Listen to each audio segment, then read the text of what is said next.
యాహో! మేమైతే ఎంత అంటే ఎంత హ్యాపీగా ఉన్నాం. మాకైతే శ్రీవారి సేవ నుంచి మాకైతే స్వామివారైతే పిలుపైతే ఇచ్చారహో! మేమైతే చాలా అంటే చాలా హ్యాపీగా ఎంతో అంటే ఎంతో ఎనర్జిటిక్‌గా మేమైతే బయలైతే దేరిపోయినాం. ఇంకా మేమైతే ఈ సేవ కోసమైతే ఆ డ్రెస్సులు, శారీస్ అయితే తీసుకున్నాం. అంటే సేవకైతే మనకైతే ఒక డ్రెస్ కోడ్ అయితే ఉంటది. ఆ డ్రెస్ కోడ్ అంటే మామూలుగా బయట సన్నిధి సేవ అప్పుడు శారీ కట్టుకొని తర్వాత మనమైతే డ్రెస్సులైతే ఏసుకోవచ్చు అనైతే మా అక్క, నేను ఇద్దరము డ్రెస్సులు కుట్టుకున్నాం. అలాగే శారీస్ అయితే తీసుకున్నాం.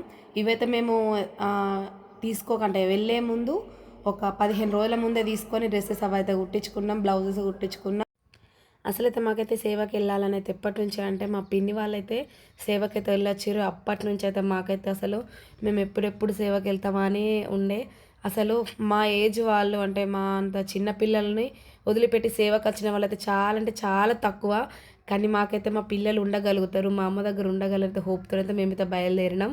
పిల్లలకైతే మేమైతే 15 డేస్ అంటే ఒక 1 మంత్ 15 డేస్ ముందు నుంచే మేమైతే తిరుపతికి ఇట్లా వెళ్తాం. మళ్ళీ మీకు కార్‌లో తీసుకొత్తా అమ్మమ్మ దగ్గర ఉండాలని మంచిగా వాళ్ళకైతే చెప్పుకుంటుంటే వాళ్ళైతే చక్కగా మా మాట వినైతే వాళ్ళైతే ఉంటామనేది అనేసిర్రు. ఇంకా ఫైనల్‌గా మేము అనుకున్నట్టయితే స్వామివారి సేవకైతే వెళ్ళినాం. ఇంకా మంచి మంచి వీడియోస్ అయితే మీకైతే వస్తాయి. తప్పకుండా చూడండి. అంతవరకైతే బాయ్ టాటా.